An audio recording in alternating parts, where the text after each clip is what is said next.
Hello and welcome to The Essential Reads. My name is Isaac and my goal is to bring to you a bunch of classic audiobooks in an easy and accessible way. We are continuing with Sense and Sensibility by Jane Austen, and this is chapter 41. Edward, having carried his thanks to Colonel Brandon, proceeded with his happiness to Lucy, and such was the excess of it by the time he reached Bartlett's building that she was able to assure Mrs. Jennings, who called on her again the next day with her congratulations, that she had never seen him in such spirits before in her life.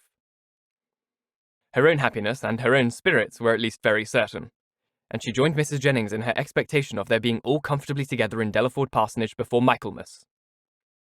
So far was she, at the same time, from any backwardness to give Elanor that credit which Edward would give her, that she spoke of her friendship for them both with the most grateful warmth, was ready to own all their obligation to her, and openly declared that no exertion for their good on Miss Dashwood's part, either present or future, would ever surprise her, for she believed her capable of doing anything in the world for those she really valued.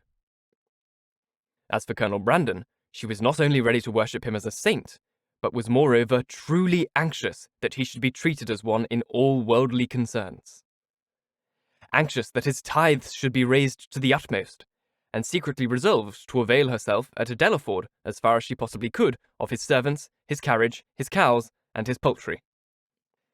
It was now above a week since John Dashwood had called in Berkeley Street, and as since that time no notice had been taken by them of his wife's indisposition, beyond one verbal inquiry, Elanor began to feel it necessary to pay her a visit. This was an obligation, however, which not only opposed her own inclination, but which had not the assistance of any encouragement from her companions. Marianne, not contented with absolutely refusing to go herself, was very urgent to prevent her sisters going at all. And Mrs. Jennings, though her carriage was always at Eleanor's service, so very much disliked Mrs. John Dashwood that not even her curiosity to see how she looked after the late discovery, nor her strong desire to affront her by taking Edward's part, could overcome her unwillingness to be in her company again. The consequence was that Elanor set out by herself to pay a visit, for which no one could really have less inclination, and to run the risk of a tete-a-tete with a woman whom neither of the others had so much reason to dislike. Mrs. Dashwood was denied. But before the carriage could turn from the house, her husband accidentally came out. He expressed great pleasure in meeting Elanor, and told her that he had just been going to call at Berkeley Street, and assuring her that Fanny would be very glad to see her, invited her to come in. They walked upstairs into the drawing-room. Nobody was there. "Fanny is in her own room, I suppose," said he. "I will go to her presently, for I am sure she will not have the least objection in the world to seeing you. Far from it, indeed. Now, especially, there cannot be. But, however, you and Marianne were always great favourites. Why would Marianne not come?" Elanor made what excuse she could for her. "I am not sorry to see you alone," he replied, "for I have a good deal to say to you. This living of Colonel Brandon's, can it be true? Has he really given it to Edward? I heard it yesterday by chance and was coming to you on purpose to inquire further about it." "It is perfectly true. Colonel Brandon has given the living of Delaford to Edward." "Really? Well, this is very astonishing. No relationship, no connection between them. And now that livings fetch such a price. What was the value of this?" "About 200 a year." "Very well. And for the next presentation to a living of that value, supposing the late incumbent to have been old and sickly, and likely to vacate it soon, he might have got, I dare say, £1,400. And how came he not to have settled that matter before this person's death? Now, indeed, it would be too late to sell it, but a man of Colonel Brandon's sense! I wonder he should be so improvident in a point of such common, such natural concern. Well, I am convinced that there is a vast deal of inconsistency in almost every human character. I suppose, however, on recollection, that the case may probably be this. Edward is only to hold the living till the person whom the Colonel has really sold the presentation is old enough to take it. Aye, that is the fact. Depend upon it." Elanor contradicted it, however, very positively, and by relating that she herself had been employed in conveying the offer from Colonel Brandon to Edward, and therefore must understand the terms on which it was given, obliged him to submit to her authority. "It is truly astonishing!" he cried after hearing what she said. "What could be the Colonel's motive?" "To be of use to Mr. Ferrars." Well, whatever Colonel Brandon may be, Edward is a very lucky man. You will not mention the matter to Fanny, however, for though I have broke it to her, and she bears it vastly well, she will not like to hear it much talked of. Elanor had some difficulty here to refrain from observing that she thought Fanny might have borne with composure an acquisition of wealth to her brother, by which neither she nor her child could be possibly impoverished. Mrs. Ferrars, he added, lowering his voice to the tone becoming so important a subject, knows nothing about it at present, and I believe it will be best to keep it entirely concealed from her as long as may be. When the marriage takes place, I fear she must hear all of it. But why should such precaution be used? Though it is not to be supposed that Mrs. Ferrars can have the smallest satisfaction in knowing that her son has money enough to live upon, for that must be quite out of the question. Yet why, after her late behaviour, is she supposed to feel at all? She has done with her son. She's cast him off forever, and has made all those over whom she had any influence cast him off likewise. Surely, after doing so, she cannot be imagined liable to any impression of sorrow or joy on his account. She cannot be interested in anything that befalls him. She would not be so weak as to throw away the comfort of a child and yet retain the anxiety of a parent. Ah, Elanor, said John, your reasoning is very good, but it is founded on ignorance of human nature. When Edward's unhappy match takes place, depend upon it, his mother will feel as much as if she had never discarded him, and therefore every circumstance that may accelerate that dreadful event must be concealed from her as much as possible. Mrs. Ferrars can never forget that Edward is her son. You surprise me. I should think it must nearly have escaped her memory by this time. You wrong her exceedingly. Mrs. Ferrars is one of the most affectionate mothers in the world. Elanor was silent. We think now, said Mr. Dashwood after a short pause, of Robert's marrying Miss Morton. Elanor, smiling at the grave and decisive importance of her brother's tone, calmly replied, The lady, I suppose, has no choice in the affair? Choice? How do you mean? I only mean that I suppose from your manner of speaking, it must be the same to Miss Morton whether she marries Edward or Robert. Certainly, there can be no difference. For Robert will now, to all intents and purposes, be considered as the eldest son, and as to anything else, they are both very agreeable young men. I do not know that one is superior to the other. Elanor said no more, and John was also for a short time silent. His reflections ended thus. Of one thing, my dear sister, kindly taking her hand and speaking in an awful whisper, I may assure you, and I will do it because I know it must gratify you. I have good reason to think, indeed I have it from the best authority, or I should not repeat it, for otherwise it would be very wrong to say anything about it. But I have it from the very best authority. Not that I ever precisely heard Mrs. Ferrars say it herself, but her daughter did, and I have it from her, that in short, whatever objections there might be against a certain connection, you understand me, it would have been far preferable to her. It would have not given her half the vexation that this does. I was exceedingly pleased to hear that Mrs. Ferrars considered it in that light. A very gratifying circumstance, you know, to all of us. It would have been beyond comparison, she said, the least evil of the two, and she would be glad to compound now for nothing worse.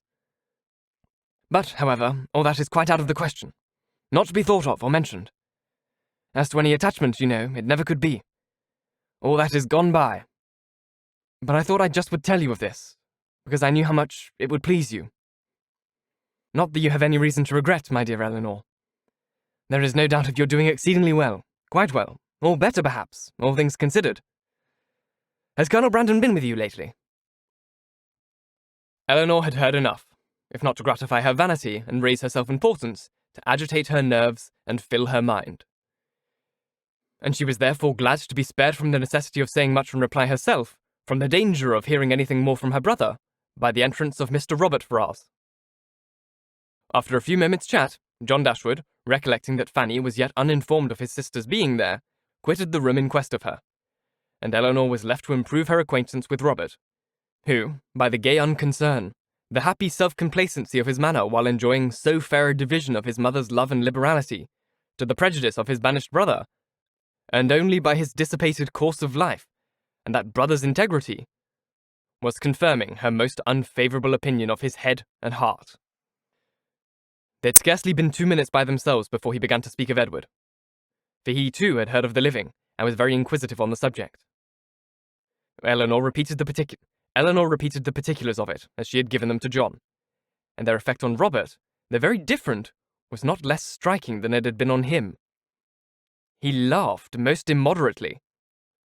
The idea of Edward's being a clergyman, and living in a small parsonage house, diverted him beyond measure. And when to that was added the fanciful imagery of Edward reading prayers in a white surplice, and publishing the banns of marriage between John Smith and Mary Brown, he could conceive nothing more ridiculous. Elanor, while she waited in silence and immovable gravity, the conclusion of such folly could not restrain her eyes from being fixed on him with a look that spoke all the contempt it excited. It was a look, however, very well bestowed, for it relieved her own feelings, and gave no intelligence to him. He was recalled from wit to wisdom not by any reproof of hers, but by his own sensibility. "We may treat it as a joke," he said, recovering from the affected laugh, which had considerably lengthened out the genuine gaiety of the moment. "But upon my soul, it is a most serious business. Poor Edward! He is ruined forever. I am extremely sorry for it, for I know him to be a very good-hearted creature, as well-meaning a fellow perhaps as any in the world. You must not judge him, Miss Dashwood, from your slight acquaintance. Poor Edward! His manners are certainly not the happiest in nature. But we are not all born, you know, with the same powers, the same address. Poor fellow! To see him in a circle of strangers, to be sure it was pitiable enough. But upon my soul, I believe he has as good a heart as any in the kingdom. And I declare and protest to you, I was never so shocked in my life as when it all burst forth. I cannot believe it. My mother was the first person who told me of it, and I, feeling myself called on to act with resolution, immediately said to her, 'My dear madam, I do not know what you may intend to do on the occasion, but as for myself, I must say that if Edward does marry this young woman, I never will see him again.' That was what I said immediately. I was most uncommonly shocked indeed. Poor Edward! He has done for himself completely. Shut him out for ever from all decent society. But, as I said to my mother, I am not in the least surprised at it. From his style of education it was always to be expected. My poor mother was half frantic. Have you ever seen the lady? Yes, once, while she was staying in this house, I happened to drop in for 10 minutes, and I saw quite enough of her. The merest awkward country girl, without any style or elegance, and almost without beauty. I remember her perfectly. Just the kind of girl I should suppose likely to captivate poor Edward. I offered immediately, as soon as my mother related the affair to me, to talk to him myself, and dissuade him from the match. But it was too late then, I found, to do anything, for unluckily I was not in the way at first, and knew nothing of it till after the breach had taken place, when it was not for me, you know, to interfere. But if I had been informed of it a few hours earlier, I think it is most probable that something might have been hit on. I certainly should have represented it to Edward in a very strong light. 'My dear fellow,' I should have said, 'consider what you are doing. You are making a most disgraceful connection, and such a one as your family are unanimous in disapproving.' I cannot help thinking, in short, that means might have been found. But now it is too late. He must be starved, you know. That is certain. Absolutely starved." He had just settled this point with great composure, when the entrance of Mrs. John Dashwood put an end to the subject. But though she never spoke of it out of her own family, Elanor could see its influence on her mind.